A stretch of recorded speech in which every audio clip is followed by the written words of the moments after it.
Бүгүн азыр өтө ушундай оор сыноо доордо жашап атабыз. Бардыгы мамлекеттер дүйнө боюнча. Чоң-чоң байлар, саясатчылар, адамдар жалпы эле бири-бирин жамандаган, жек көрүү күчөйүп атат, бөлүнүп жарылуу күчөйүп атат. Бири-бирин ушактаган, бири-бирине жамандык кылган, бири-бирине зулумдук кылган, бири-бирин кордогон. Эч нерседен тайманбай ушу бардык караңгылыктын, ахиреттин пикиринен бекапарлыктын натыйжасы бул. Ошондуктан биринчи биз өзүбүздү, ар бирибиз жеке өзүбүздү, жакындарыбызды кимге сөзүбүз өтсө, тууган, эсибизге келейли, ойгонойлу. Алдыда ахирет бар. Пайгамбарлардын сабагы бар биздин алдыбызда. Биздин алдыда Куран китебибиз бар. Ушул учурда иманыбызды сактап калайлы. Иманыбызды сактап калайлы. Дүйнөгө ким келип ким кетпеген эмес. 7-8 миллиард кетет бардык эле. Мында 6 миллиондон 6,5 миллион Ала тоонун боорунда болду, бул сыр кетет, башкалар келет берген. Бирок кийинки муунга биз баалуулуктарды калтырышыбыз керек. Тытышып бири-бирибизди жеп жок кылбай,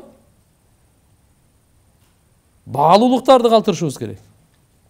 Касиет, акыл, илим, таквалык, батырлык, берешендүүлүк, адамгерчилик.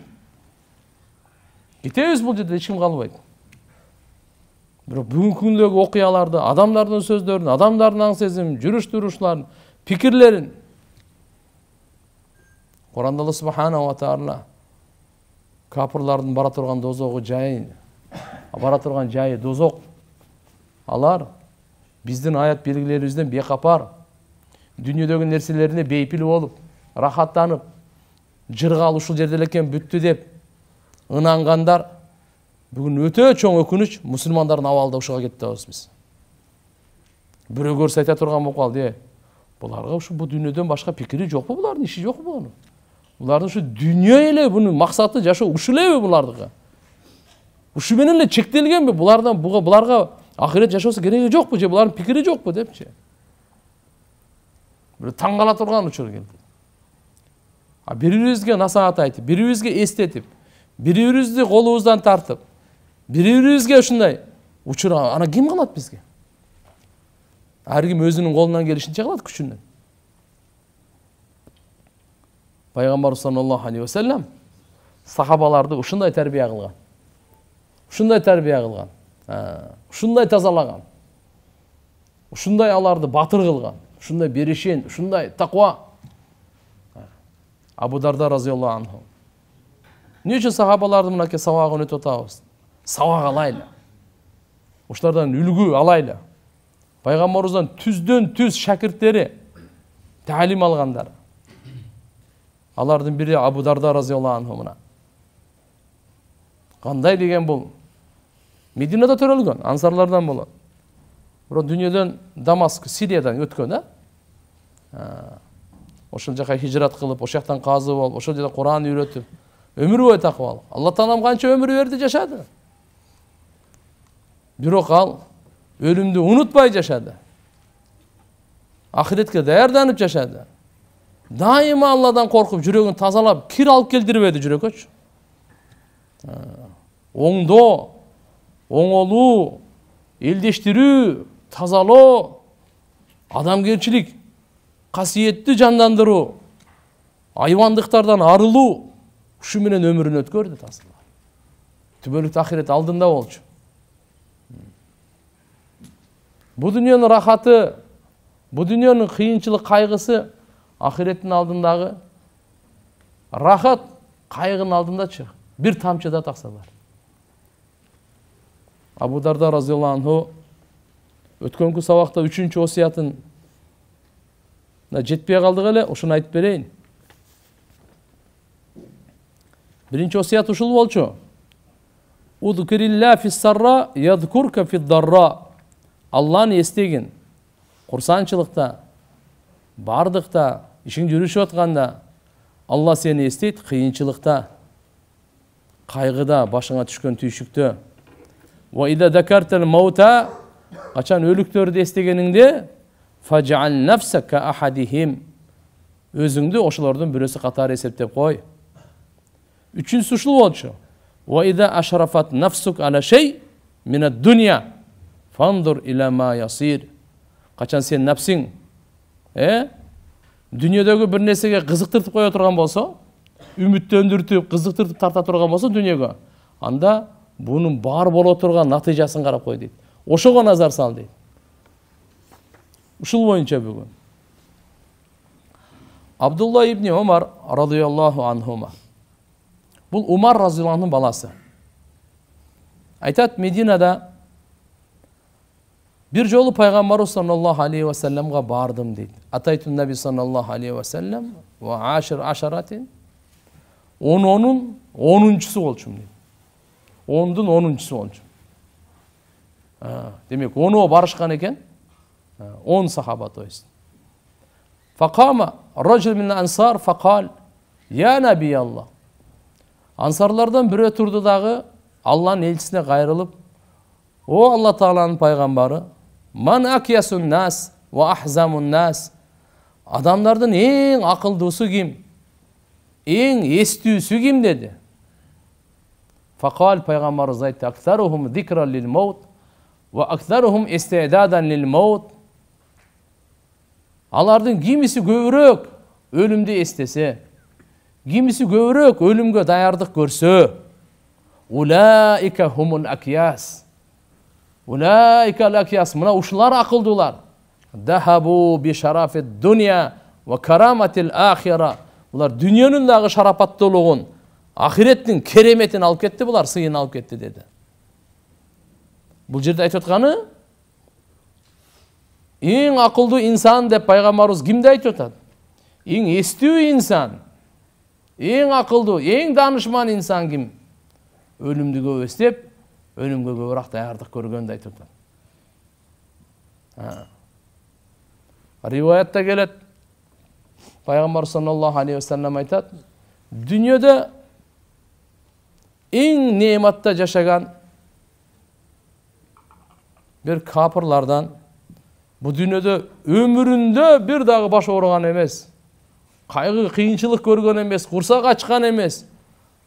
Şunda molçulukta yaşaganda tap-takır jamandık görgen emez. Oşonu dozokto bir malıp durup salıp, ay, dünyada bir жақшылық gördün mü dese, Allah ant deydigen, men tap-takır жақшылық görgen emesin. Al эми dünyada en bir kıyınçılık görgen, azapta yaşagan musulman, ömründe kursağı toygan emez, giyimi bütün bolgan emez, daima kıyınçılıkta, jakırçılıkta.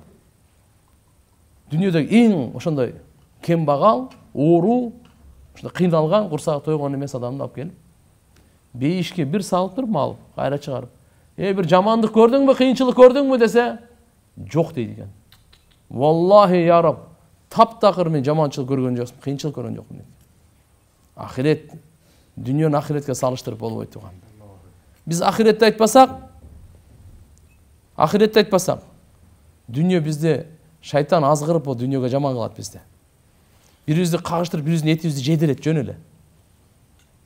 Жөн эле адам адамды жейт таксыр. Буга таң калбай эле коюң. Айван кылбаганды адам кылат. Жырткыч кылбаганды кылат. Ошон үчүн пайгамбарлар келип учурунда кайра эскертип, кайра айтып, кайра мен этип катыр эле. Бул жерде дагы мынакей Абу Дарда разıyallahu anhu ne деп айтып атат? Nafsing bir nesege, dünyanın nersesine baylana düşsöçü, sразу ошол жерде сен эстегин. Fandur ila ma yasir. Эмне болор ушу барып тур? Барып эмне болот бул? Эчтеке эмес. Азыр кайсыны эңсеп атасың карап? Кайсы жакка nafsing тартып атат? Канчага бузулук болуп кетип атасың? Бул бүгүн бар, жөн эле сүрөт эртеге жок болуп турган нерсе. Буну Кур'анда Аллах субхана ва таала мындай дейт. Yunus suresi 24. ayette. Euzubillahimineşşeytanirracim. Bismillahirrahmanirrahim. İnnemâ masalul hayâtid dünya kemâ in enzelnâhu mine's semâi فاختلط به نبات الأرض مما يأكل الناس والأنعام حتى إذا أخذت الأرض زخرفها وزينت وظن أهلها أنهم قادرون عليها أتاها أمرنا ليلا أو نهارا فجعلناه حسيدا كأن لم تغن بالأمس كذلك نفصل الآيات لقوم يتفكرون. Allah Teala bu dünyanın жашоо тиричилигинин мисалын асмандан жаадырган жамгыр сууга окшотуп атат да. Иннама масалул хаятид дуния, дүйнөнүн жашоосунун мисалы. Бу дүйнөнүн жашоосунун мисалы. Кама ин анзалнаху минас сама. Асмандан жаадырган жамгырга, сууга окшош дейт. Жашоону сууга окшоштурганын себеби суу бир жерде турбайт, жашоо дагы турбайт. Өтө берет, токтойт да. Бол. Экинчиси, адам сууга кирип чыкканда сөзсүз бир ным болот да, бир жерде өлүп болот да, эми бир. Мокрый болот да. Дүйнөгө келген адамчы сөзсүз дүйнөнүн кандай бир нерсесин алып кетет да. Ал ажыраш мүмкүн эмес да. Үчүнчүсү бул салыштырмасы. Жашоону суу деп салыштырып атат. Бул мындай. Огородуңуз бар. Эгерде ушул өзүнүн өлчөмүндө суу келсе, пайдалуу. Өлчөмүнөн көп келсе, зыяндуу. Дүйнөдөгү өлчөмү менен сизге келсе, бул пайдалуу. Көп келип калса, чатак болуп каласыз го дейт. Жо мына мисалы азыр 1 гектар даруз эккенсиз, о каналдан буруп келип алыпсыз да, 10 гектарды сугара тургандай суунучу. 1 гектарыңыз колдо жок да. Же барбы? Жо мисалы сугарганда алып келип буруп келиңиз, аны көп алып келип алсаңыз, эмне болду бардыгы? Кодум ушундай дүйнөнүн мал мүлкүн бардык байлыгы ушундай. Ашыгыраак келип кала турган болсо бул чатак. Ошон үчүн Алла субханаху ва таала сууга салыштырып бизге түшүндүрүп берип атат. Түшүндүрүп берип атат. Бу дүйнөнүн жашоосунун мисалы сууга окшош. Биз асмандан жаадырган анзална. Алла Таала айтып атат, асмандан биз жаадырабыз. Жөндөн эле түшө бер деп, андай жок аякта.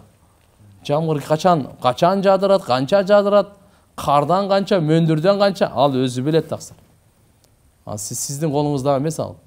Булут аркылуу береби, булутсуз береби, жөн эле береби, кышындабы, жайындабы, ал каалагандай ал. Жараткан Алла Таала. Эмне деп атат Алла, ары барайлы. Фахталата бихи, ошол суунун берекеси менен, ошо суу аркылуу набатул ард, жердин бардык өсүмдүктөрү, дан жемиштери, чөп чарлар, мимма яакулун нас вал ан'ам, адамдар жей турган, жандыктар, жаныбарлар жей турган нерселердин бардыгы ушу суу менен аралашат экен да. Мисалы, жамгыр жауп атат. Азыр эми будай бар, арпа бар, биде бар, дагы башка нерсе бар. Ушулардын бардыгы аралашып, хатта иза ахадат ард зухруфаха. Карасаң эле жер мынанча машаалла өзүнүн кооздугун ала баштайт экен да. Чырайына, кулпуна келет экен да. Мындай карасаңыз, кургак эле го. Азыр ушу мындай машаалла көп уже чырайына келип, ва зайянат кооздугун ала баштаганда, көрүп атабыз кандай кооздугун ала баштаганда. Ошол жерде вазданна ахлуха. Ушу жерде ушуну байлыгында бирөө дарбыздын кооздугуна, бирөө өрүк, бирөө дагы кокон гилас, бирөө дарбыз, бирөө пияз. Дыйканчылардын бардыгына бул маруф нерсе. Анан булар эмне дейт экен? Мынандай дейт экен. Аннахум кадируна алейха. Биз эми мына пашайнен ушуну алабыз. Кудай кааласа болот деп турганда, атаха амруна, Алла айтып атат, биздин буйругубуз келет ага. Лейлан ау нахаран, күндүзү же кечинде келет дагы. Фажаалнаха хасидан, орулган сыяктуу кылып салат дагы. Каанлам тагна бил амс, кече эч нерсе болбогондой, эч нерсе өспөгөндөй кылып туруп, күн кылып салат. Кадалика нуфассилул аят, аят белгилерди биз ушундай чечмелеп баян кылып беребиз. Ли кауми ятафаккарун, ой жүргүзө турган, акыл чалкай турган коом үчүн дейт. Бул аяттын котормосу. Тугандар, караңыздар. Жаштык кезибизди өткөнбүз. Ушул жашоонун мисалы жердеги өсүмдүктүн мисалы менен салыштырып бизге түшүндүрүп берип атат. Чыга элек келдик, кыймылдап, шоктонуп, өсүп, жалтырап, охо, жетилип, жигит болуп калдык ана. Бардыгы мынандай. Анан барып, мөмөсө куурап туруп, ассаламу алейкум деп күздө кеткендей. Мыналы карап туруп, биздеги жаз менен күздүн ортосунда, алхамдулилля, кыргызстандыктарга оңой түшүндүрсөк болот да, бизде жаз дагы бар, жай күз дагы бар.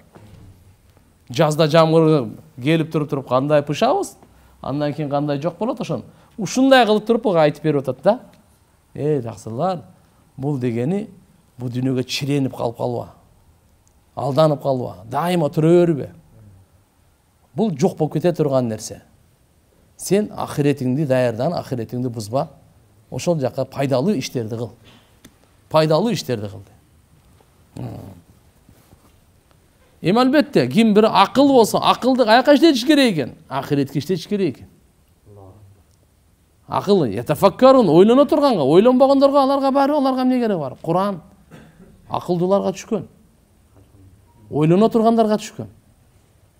Айвандарга түшкөн эмес. Инсандарга түшкөн. Абу Дарда разыйаллаху анхунун bunday мисалдары көп. Ошолордун бири айткан экен: "Лау та'аламуна ма антум рa'ау бa'дал маут, ма акалтум та'аман би шахватин, ва ла шарибтум шарабан би ала шахватин, ва ла дахалтум байтан тастазиллуна фихи, ва ла харастум ала саид тадрибуна судуракум ва табкуна ала анфусикум, ва ла вадитту анни шажаратун ту'ададу сумма ту'кал." Абу Дарда разыйаллаху анху айтат: "Эгерде силер билсеңер, өлүмдөн кийин көрө турган нерселериңерди" дейт. Өлүмдөн кийин силерге кандай мамиле болот? Силерге кандай мамиле болот? Өлүмдөн кийин көрө турган нерсеңерди биле турган болсоңор, анда силер тамакты рахаттанып жей албайт элеңер. Сууну рахаттанып иче албайт элеңер. Үйүңөрдө көлөкөлөп жатпайт элеңер. Ачык майданга чыгат элеңер дагы көкүрөңөргө уруп, өзүңөргө ыйлап: "Я Алла, ахиретимди ушу корголба, ахиретимди я Алла бузба" деп кыйкырып дуа кылмаксыңар. Аттиң ушу мен бир дарактын бир жалбырагы болуп калсам, үзүлүп жейилсе деп. Абу Бакыр Сыддык разыйаллаху анху сөзү ушундай эле го. Апам мени адам кылып төрөп коюптур деп ыйлайт эле. Инсан кылып төрөп коюптур. Я Алла деп. Канчалык Алладан, Алла Тааланы тааныса, ошончо Алладан коркот адам. Ким канчалык тааныбаса, ошончолук коркпойт. Абу Бакыр Сыддык разыйаллаху анху ушунчалык өзү карап туруп болсо, канча таква болуп дагы айтат: "Аттиң" дейт, "Каш, ушу бир жалбырак болсом" дейт, "ошо мени бир жаныбар келип жесе" дейт. Адам болбой эле койбосом болмок экен. Адам болуп жаралып калдым мен. Кандай жооптуу, кандай бир жооптуу болуп жаралдым депчи. Кандай болсо да таксырлар мынакей.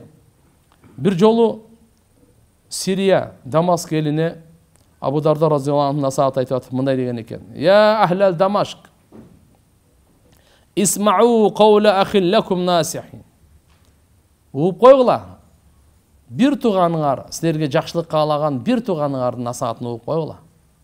Угуп койгула. Жакса да, жакпаса да. Мали аракум тажмауна фала таакулун. Мага эмне болду дейт, мен таң калып атам. Эмне үчүн силер топтойсуңар, бирок жебейсиңер? Ва табнуна фала таскунун. Курасыңар, бирок жашабайсыңар. Ва таъмулуна фала тудрикун. Үмүт кыласыңар, бирок жетпейсиңер. Инна ман кана мин кабликум. Силерден мурдагылар бар эле адамдар. Жамау касира. Көп дүние топтошкон. Ва банау шадида. Өтө катуу имараттарды курушкан. Ва аммалу баида. Өтө узун үмүттөрдү кармашкан.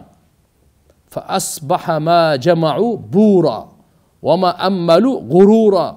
Ва асбахат масакинухум кубура деди. Кийин кандай болду? Алар топтогонун бардыгы ойрон болду. Талканан ташталды.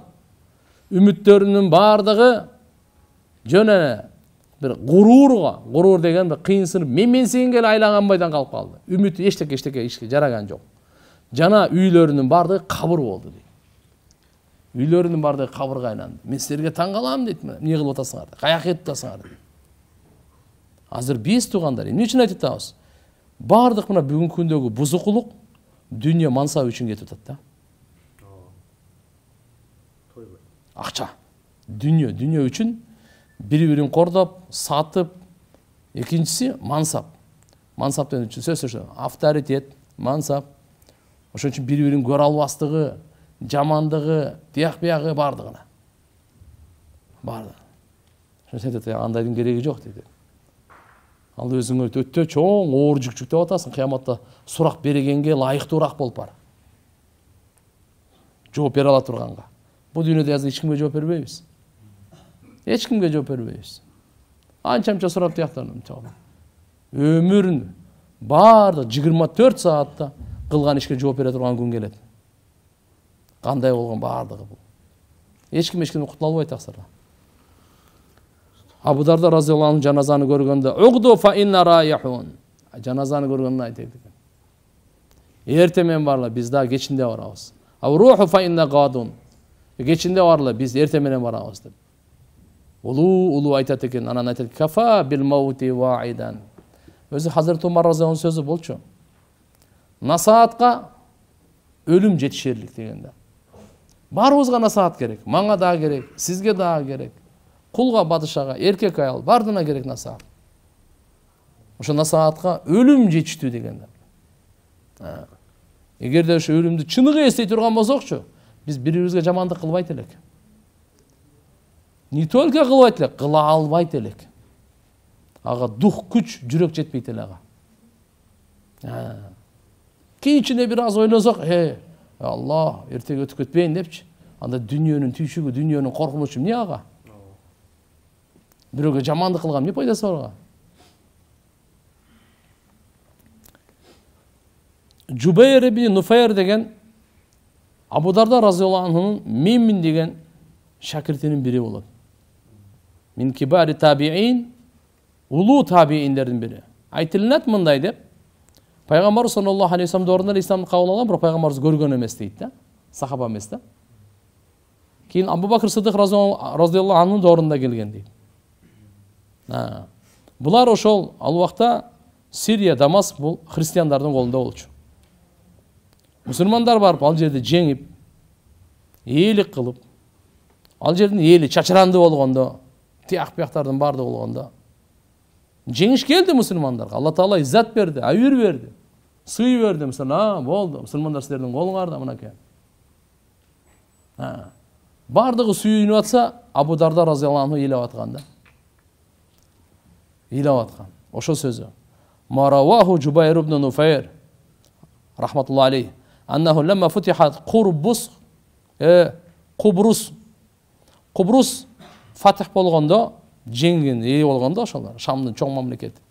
То есть чоң шаары. Фуррика байна ахлиха. Элдери ошол жерде чачыранды болуп таркалып кеткен тияк-бияктарда. Фабака ба'духум иля ба'д. Эми кайсыл жерде согуш болсо, кайда тополон болсо билесиздер да. Адамдар канча ыйлайт, кандай деген болот, кайгы, өкүнүч. Вараайту Абу Дарда айтат, Абу Дарданы көрдүм да, жалисан вахда ябки. Жалгыз отуруп ыйлап жаткан экен дейт. Факулту я Абу Дарда. Абу Дарда, ма юбкик фи яумин а'аззаллах фихи ислам ва ахлаху. Алла иззат берген мусулмандарга, исламга, ушу күнү сен не ыйлап отурасың дегенде айтыптыр. Вай хак я Жубайр. Шорун курусун, Жубайр.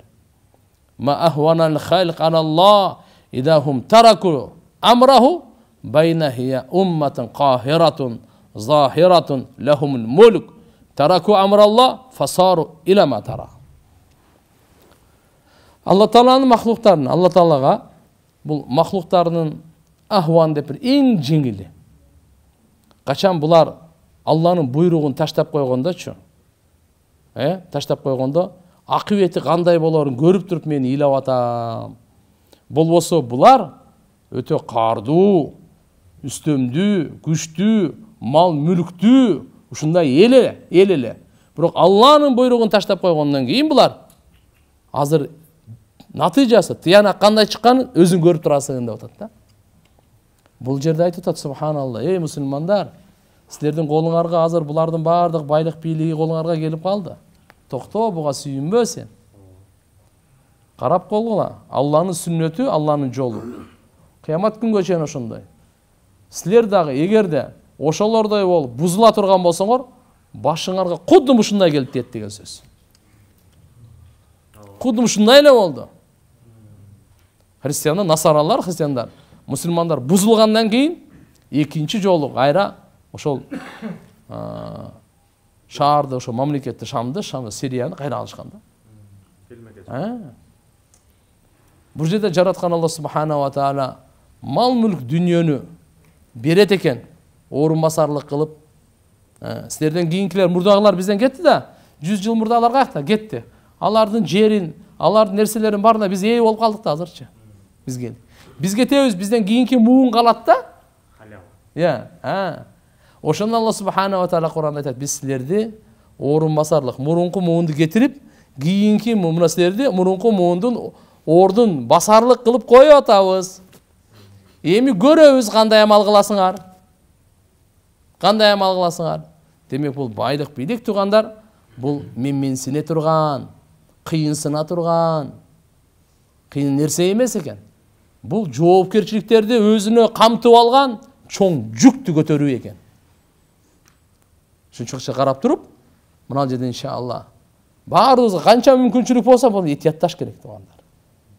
Дайыма иншалла элибизге, мамлекетибизге дуа кылып, кийинки муундарга иншалла бая башында айткандай жакшы баалуулуктарды бир калтыруу. Абу Дарда разияллаху анху ушул жерден айтып атат. Мухаммадтын үммөттөрү, не дегени бул? Ин саката аршу хадихи даула ва макканакум Аллаху мин ардихим ва диярихим. Аларга бүгүн силерге бир нерсе берип койду. Жеңиш берди,ээлик кылдыңар. Фааламу, эми билип койгула. Аннакум ин салактум сабилахум. Силер дагы ошолордун жолуна түшө турган болсоңор, арамдык жолго, зулумдук жолго, капилеттик жолго, адашуу жолго түшө турган болсоңор, фатастахиққа алейкум сунна нафсуха. Алла Тааланын ушундай сүннөтү кудум ушундай силердин мойнуңарга түшөт, лайык болот. Кудум ушундай эле болгон дейт. Мусулмандар динин таштаганда, алсыраганда, анан христиандар келип ошол жерде басып айтат, фахал мин муътабир, ибрат алган, үлгү алган адам барбы өзү дейт. Бир насаатында тафаккуру саатин хайру мин кыями лейлатин. Бир саат, арабтар саат деп 60 минут эмес. 20 канча, же болсо бир аз эле убакыт айтат. Ушунча ойлонуп туруу, бул түнү тахажжуд, түнү менен ибадат кылгандын сообудан көбүрөөк экен да. Ой жүргүзүү. Мен эмнеден жаратты деп бир ойлоп. Качан жаралдым деп, көбө туулган күн бар го. Бисмилlah. Өзү туулган күнүн ойлош керек да ушулар. Анан туулган күнү эмнеден жаралганын ойлош керек да. Ар кимибиз билебиз качан туулганбыз. Ошол күнү сиз ойлонуңуз. Мени эмнеден жаратты, кантип жаралды. Жакшылап ойлонуңуз, шашылбаңыз. Шашылбаңыз. 5 мүнөт, 10 мүнөт ойлонуңуз.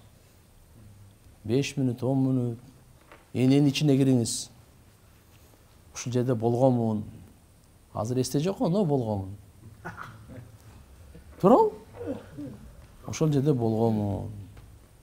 Ошол жерде томолонуп, тияк-бияк. Так, андан мурда эмне болгонмун? Кичине аркага жылыңыз. Барып. Эненин ичине барасыз, атанын белине чыгып кетесиз. Анан дагы барсаңыз, барып, атаңыз жок болуп кетет, анан эле жоксуз да. Ойлонуңуз. Тафаккур деп коет. Жердин жаралуусун ойлонуңуз. Асмандын жаралуусун, түндүн, күндүн келгенин ойлонуңуз. Мына үстүбүздөгү түн мен айтканда келе калган жок да бул. Же бир буйрук токтом чыгарганда келген жок да бул. Түн менен күндүн алмашуусу. Асман менен жердин жаралуусу. Акыл ээлери ойлоно турган болсочу, мынандай биякты белгилери бар.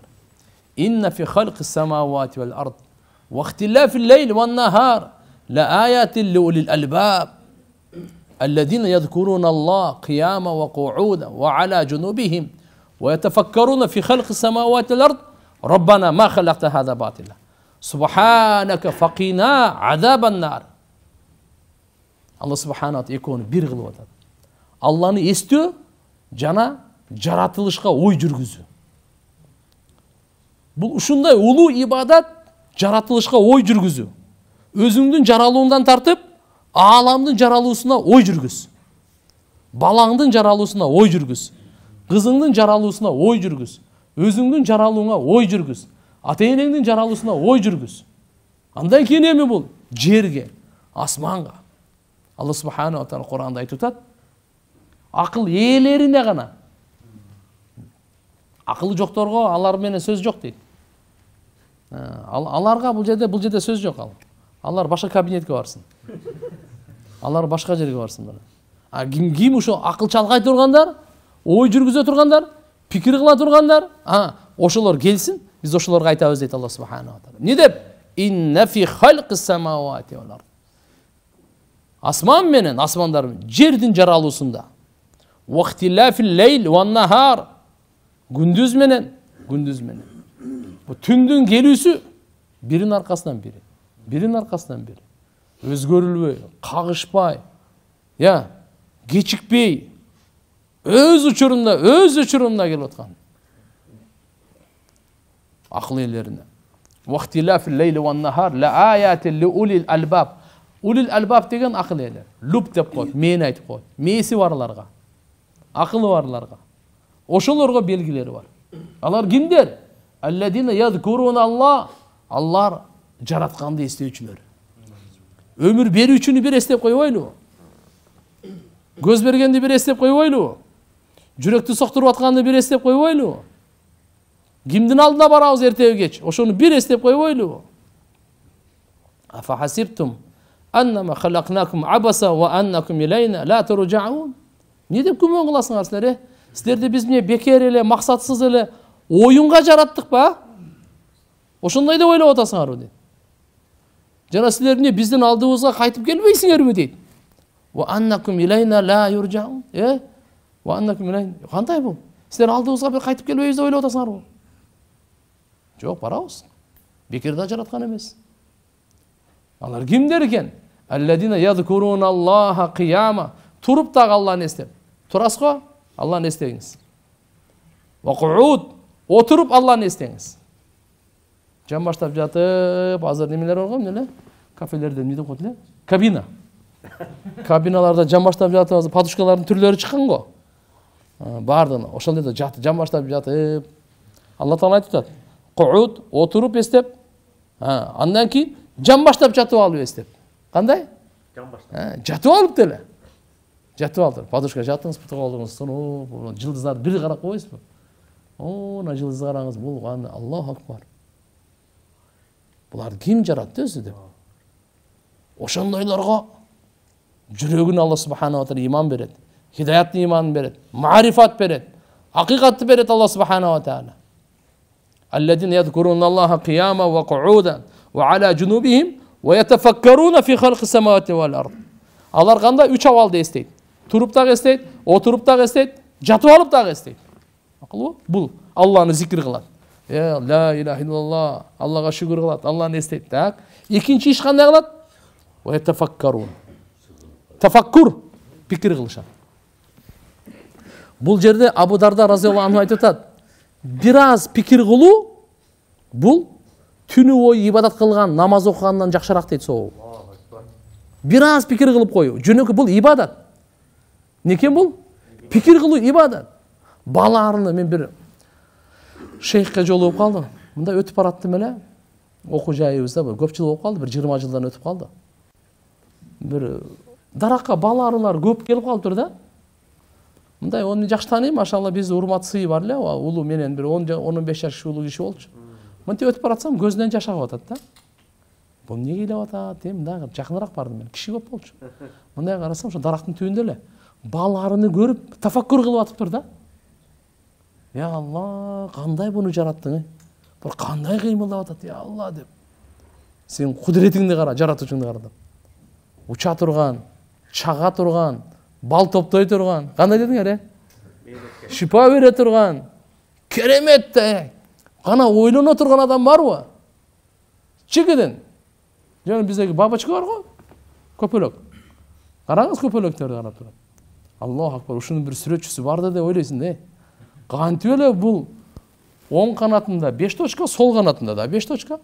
Бул жагында биринчи кызыл, сары, кара, бул жак кызыл, сары, кара. Экөө эки бөлөк эмес. Көпөлөктөрдү анан. Мусаввир деп Алла Тааланын 99 атын бир аты бар. Сүрөт берүүчү. Алла өзү сүрөт берет кандай. Программаңдагы башкандагы программисттер айтышник деп коёбу. Аллаху акбар. Инсанды караңыз кандай сүрөт берип койду. Зебраны карабайсызбы? Арстанды карабайсызбы? Жыланды карабайсызбы? Ох. Кара чаар жылан дер. Кызыл жылан, көк жылан депсиң. Аллаху акбар. Даракка караңыз, алманы. Сабагы бар го? Ошол жерде ушу алма турат да. Я Алла. Кичине сабак болгон жыгач менен илип турат да. Муну араласаң жыгач нечте эчтеке жок. Түбүнө жерди казсаң эчтеке жок. Мындай карап, сабагында эле туруп ушунча алма турат. Бир тиштесең суусу чыгат. Даамын көрсөң эмтан бересиң. Кана ой жүргүзө турандар барбы? Тафаккур күчтүү ибадат. Күчтүү ибадат. Ошон үчүн Абу Дарда разыяллаху анху айтат. Тафаккуру саатин, 1 саат тафаккур кылыштык. Хайрын мин кыями лейлатин, вот тахажжуд намаз окугандан согоо ушун дейт. Мүмкүн эми бул жерде бир суроо бериш мүмкүн да. Абу Дарда разыяллаху анху кантип бул түнкү ибадат канча кыйналып турасың, уйку азыр багымдатка зорго туруп болуп атат го. Ошо эми түндөсү тахажжудда туруп намаз окуш, ибадат кылыш оңой эмес да. Анан кичине эле ойлонуп койсоң ушуну собобу будан кандай көп болуп калат деп. Отошолорго айтып атат. Туура дейт. Анна тафаккур наф'уху мутааддин ва аам. Бу тафаккурдун пайдасычы өтө экен да, жана жалпы экен да. Таасири өтө чоң үммөткө. Себеп инсан үйрөнө турган илимдин. Ошон үчүн Алла субханаху ва таала Кур'ан-ы Каримде тафаккур кылган бенделери мактап туруп, азыр мен силерге аят окуп берген ошол аятта мактады да. Аун ибн Абдилла деген табиин болгон. Аун ибн Абдилла. Абу Дарда разыяллаху анху дүйнөдөн кайткандан кийин аялы энебиз сураган экен. Ма кана афдалу ибадати Абу Дарда? Бу Абу Дарда разыяллаху анхунун ибадатынын эң абзели, мыкты ибадаты кайсы болчу деп аялынан сураса, эне жооп бериптир. Калат ат-тафаккур вал и'тибар. Бунун эң мыкты ибадаты тафаккур болчу дейт. Пикир кылуу болчу, жаралган боюнчачы. Тугандар, жаратууда пикир кылуу чоң күнөө, чоң адашуу. Ибн Аббас разыяллаху анхумадан келет бул. Силер Алла тууралуу ой жүргүзбөгүлө. Пикир кылбагыла жаратуучу боюнча. Жаралган боюнча пикир кылгыла. Марифатыңар көбөйөт, илимиңер көбөйөт, такваңар көбөйөт, жүрөгүңөр жумшарат, акыл эсиңер ачылат. Дүйнөгө сезим, көз караш, ой бардыгын баары ачылат. Ошон үчүн айтат: "Ла тафаккару филлах". Алла тууралуу силер ойлонбогула. Кандай деп, каерде кандай жок. Алла бар, махлукка окшош эмес ал. Эч бир жайда эмес, эч бир тарапта эмес, эч бир дене мүчөсүз. Мавжудун била макан, била жиха, била жисм. Алла таала. Акылыбыз жетпей турган. Бир жалгыз ол. Махлук боюнча ойлонгула.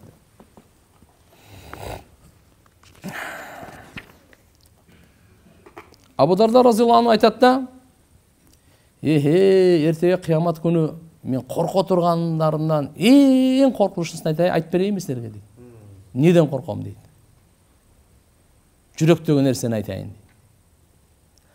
Ахвафу ма ахофу айюкал ли яуман кыяма. Кыямат күнү мага ушундай деп айтылса, бул мен коркуп жатканымдын дагы эң коркунучтусу ушул. Я Уваймир. Абу Дарданын өз аты Уваймир. Абу Дарда деген Дарданын атасы деген сөз. Умму Дарда деп коет, Дарданын апасы. Өзүнүн аты Уваймир болгон. Амилта ам жахилта деп суроо берсе, сен билдиңби, жана адам болдуңбу десе. Фаин култу, мен айтсам, Alimtu bildim. La tabqa ayatun amiratun au zaciratun illa ukhistu bi fardiyatiha al-amira hani tamarta ve zacira hani izdajarta. Mağa erте kıyamet günü mınday dep суроо берилсе дейт да. Ay Allah Taala'nın buyruğu var le atkar degende. Ошону sen atkardыңбы? Allah Taala bir жерден тыюу салды эле, зажыр кылды эле. Сен тыйылдыңбы ошодон? Ушул эң коркуп турган жообум ушул. Ушуга мен кантип жооп берем дейт да. Канча Allah Taala Куранда бизге буйрук берди. Мынаны кыл, мынаны кыл, мынаны кыл. Эртеги кыямат күнү менен сураса, сен ушуну билдиңби же билген жоксуңбу? Билдим эле. Ушундай буйрук бар беле? Ооба. Аткардыңбы десе, кантип жооп берем? Биз тыюу салган эле. Мисалы мусулмандар тууралуу жаман күмөн тыюу салды. Ушуну биле белең? Билетине. Allah тыйды беле? Тыйды. Сен эми Allah Тааланын тыйганда тыйылдыңбы же жокпу десе, ушул суроо мени көйгөйүм, ушул мен коркконум ушул. Кантип жооп берем дейт эле. А бизде мындай пикир жок азыр. Биз азыр так, кечки тамак каерде, ким менен жейм? Эртеге завтрак ким менен? Каерде ойнойм, каерде футбол, качан сауна, качан бассейн, качан жеп, көл, так. Сезон кандай, ысыды ысыган жок. Бирок кичине ойлонуп коет асылда. Пайдалуу. Аллага ант өтө пайдалуу. Ким ойносо ошо пайдалуу. Сабакка чыккандар, угуп аткандар. Мен ойлосом мага пайдалуу. Мен өзүм кылсам мен пайда алам. Мен кылбасам мен пайда албайм. Бул жөнөкөй сөздөр эмес таксыр. Булардан Алла разы болгон кишилер булар. Булар нурланган. Булар жөнөкөй тили менен эмес, жашоосу үлгү болуп көрсөтүлгөн. Ошон үчүн 14 кылымдан бери айтылып келди. 14 кылымдан бери канча адам жол тапкан буну айткан менен. Канча алым жол тапкан, канча деген насаат.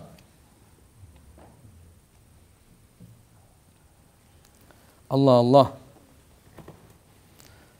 Bu kişi ayet atkanım ne devat eteyim. Ve auzu billahi min ilmin la yanfa. Payda vermegen ilimden pana tileyim. Ve min nefsin la teşba. Toyboğun nefsiden pana tileyim. Ve duain la yusma. Kavul bolboğun, uğulboğun Allah'a jetpegen duadan pana tileyim. Buna Kur'an iyeleri, ahli Kur'an, kitebi var. Musulman sizlerin kitebingер var, unutpagıla. Kur'an. Peygamberler var, elhamdülillah yol başçılar unutpagıla. Muhammed sallallahu aleyhi ve sellem. Biz adaşkan, kitebi жоқ, yol başçısı жоқ, qoğum, ümmet emes biz. Bizim yol başçımız var. Bizim kitebimiz var taksırlar. İzlenip karap tava turgan, жооп ala turgan kitebimiz var. Allah menen байланыштыра турган, Аллага жеткире турган китебибиз бар. Дүйнөнүн бактысыздыгынан куткара турган китебибиз бар. Дозоктун отунан куткара турган китебибиз бар, шапаат кыла турган китебибиз бар. Мына сахабалар буна жетишти кандай кылып. Жашаңыз, канча жашайсыз? Канча өмүр каалайсыз? 100 жыл болобу? 110 жыл? Мейли? Алла Таала берсе. Я, канча? 90, 80 канча жыл жашайсыз? Бирок мунаны биз унутпайлы да. Не дейт? Кутулууна жатына ошол эле өзүн коюп, бекапарлыктан коркуп, я Алла, эртеге мен амалым кол алдыма берилгенде бышайман болуп калбайын деп өкүнүп атат азыртан. Себеби бүгүнкү күндүн эсеби оор болгону менен эртеңке салыштырмалуу бул жеңил бүгүнкүчү. Innal hisabal yawm ma'a ma fi min siqal akhaffu ala nafs gadan.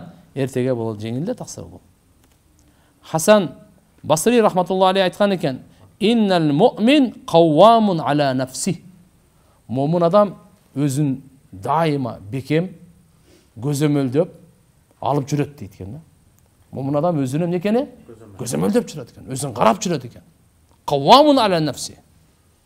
Өзүн карап жүрөт экен, өзүн контроль кылып жүрөт экен момун адамчы.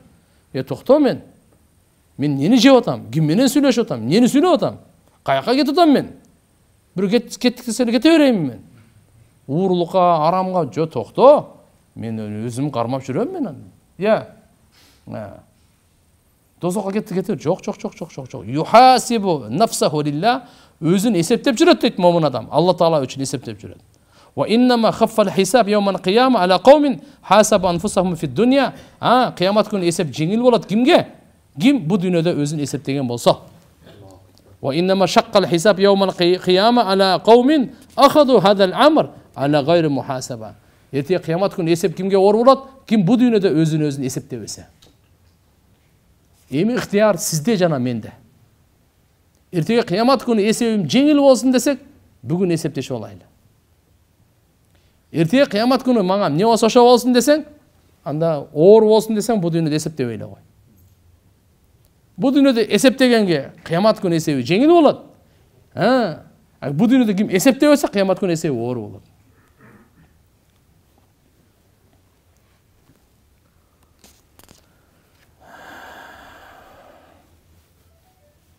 Туғандар, жаратқан Алла Субханала Таала барыбызга бекем иман, Алланын жалгыздыгына бекем ишеним, шектенбестен, күмөн кылбастан, экиленбестен, жараткан өзү жаратты, өмүр өзү берип атат. Өмүр бергенде шүгүр кылайлы, ден соолук акыл бергенде шүгүр кылайлы. Ар бир жашаган күнгө, жашап өткөргөн күнгө Аллага шүгүрлөр болсун. Ар бир рызкыга Алла Таала разы кылуу жеңил. Инсанды разы кылуу кыйын. Жаман проблема. Аялыңды да разы кыла албайсың. Бала чакаң, досуңду эч кимди разы кылыш кыйын. Алланы разы кылыш оңой. Пайгамбарыбыз хадис айтат, Алла Таала бенде бир сындырым жеп, альхамдулилля десе ушуга разы болот дейт. Бир уртам суу. Bir urtam su ne? Bismillah. Elhamdülillah. Uşuğa razı olat deydi. Uşuğa razı olat deydi. Allah Teala'nın. Şu için inşallah. Allah'ın bir daha nimetı şükürsüz ötüp ketip kalmasın. Şükürsüz ötüp ketip kalmasın. Her bir nimetin şükür menen koştop duraylı. Kança gün yaşayız? Şükür. Her bir günde şükür. Gün sayın. Ya Allah, bugünkü şükür. Бүгүнкү неmatыңа шүгүр, бүгүнкү ден соолугуңа шүгүр, бүгүн берген акылыңа шүгүр, бүгүн берген иманыңа шүгүр, бүгүн берген амандыгыңа, бүгүн берген ырыскыңа шүгүр деп. Ар бирине шаккар болойлу да. Ал дегени көп шүгүр кылуучу. Шекербектерби? Шекербектер.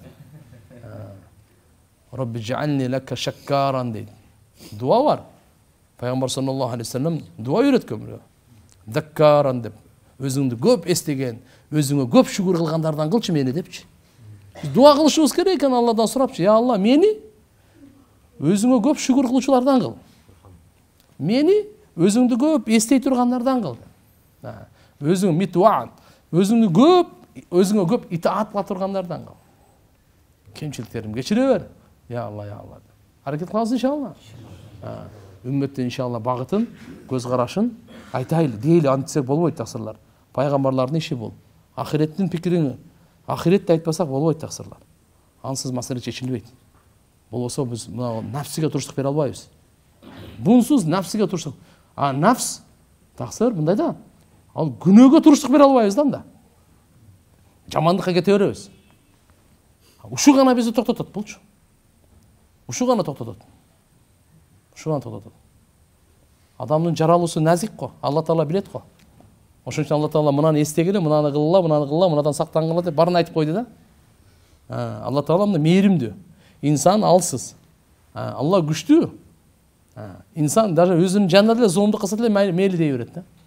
Бу дүйнөдө тиякта го андай болмойт.